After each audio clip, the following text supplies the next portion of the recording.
हमारे साथ जुड़े रहने के लिए हमारे YouTube चैनल को सब्सक्राइब करें, साथ ही बेल आइकन को दबाएं। नेटवर्क न्यूज की खबरें सबसे पहले देखने के लिए। गुजरात में पीएम मोदी ने किया जंगल सफारी का उद्घाटन। अच्छे दिन को लेकर राहुल गांधी का पीएम मोदी पर निशाना। बीजेपी ने लगाया महाराष्ट्र सीएम पर भ्रष्टाचार का आरोप। निकिता हत्याकांड में कांग्रेस का हाथ होने का शक। पाक में मंदिर बनाने को लेकर बड़ा ऐलान।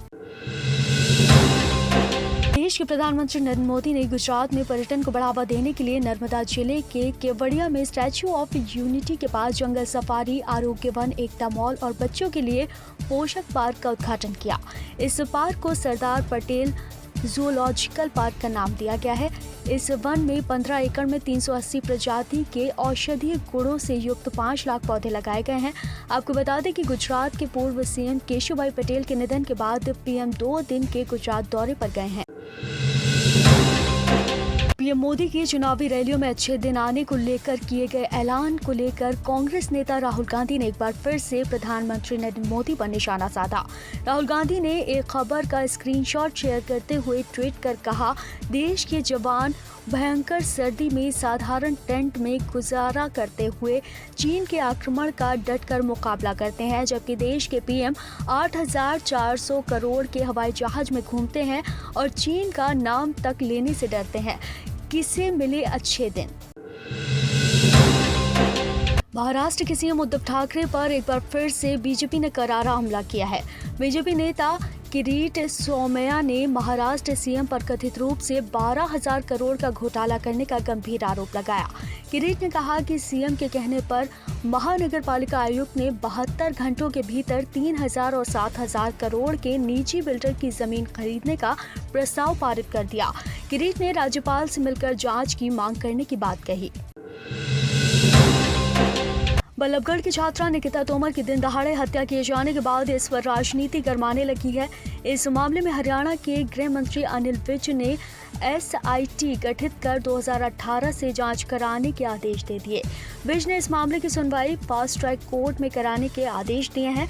विज ने शक जताया कि आरोपी के कांग्रेसी नेताओं से संबंध है, इसीलिए 2018 में अपहरण करने के केस को जबरन परिवार से वापस लेने के लिए मजबूर किया होगा। फ्रांस में पैगंबर मोहम्मद साहब के कार्टून दिखाने और उसके बाद हत्या में फ्रांस राष्ट्रपति इमैनुअल मैक्रों ने इस्लामिक आतंकवाद को लेकर दिए बयान का अब भारत में भी विरोध हो रहा है। इसके लिए मध्य प्रदेश की राजधानी भोपाल में इनकलाब मैदान में भारी मात्रा में लोग जमा हुए। इसके लिए कांग्रेस विधायक आरिफ मसूद ने भारी भीड़ जमा कर दी, जिसके कारण कोरोना वायरस के लिए जारी गाइडलाइंस को भी ध्यान में नहीं रखा गया।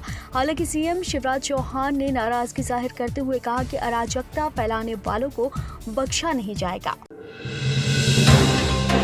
उत्तर प्रदेश के अमेठी में राजनीतिक रंजिश के कारण एक दलित प्रधान के पति की जिंदा जलाकर निर्मम हत्या कर दी गई। ये मामला सामने आया। मृतक की पत्नी छोकटा ग्राम प्रधान है। ग्राम प्रधान छोकटा ने कहा कि पति किसी काम से बाहर गए थे, लेकिन देर रात बंदोया गांव के बाहरी इलाके में आग की लपटों से घिरे पाए गए थे।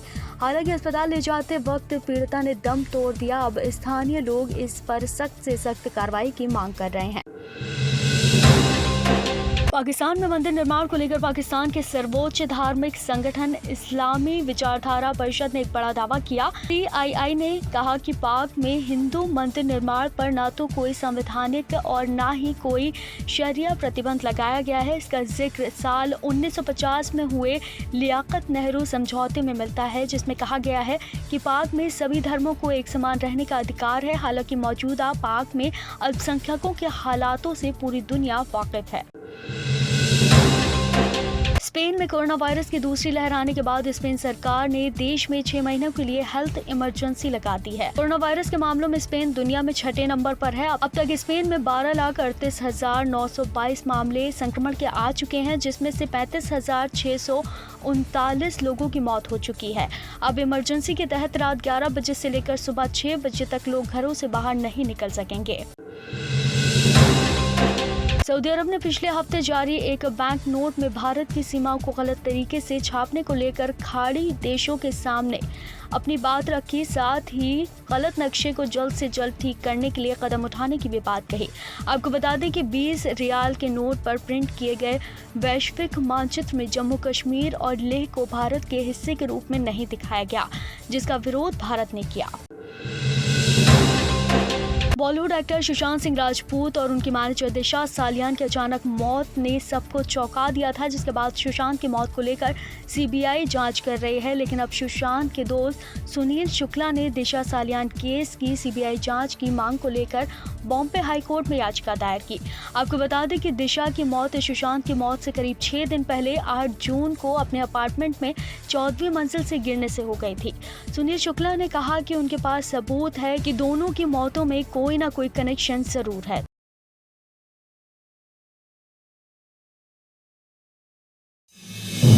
आप देख रहे हैं नेट्रिक न्यूज, साहस सच कहने का।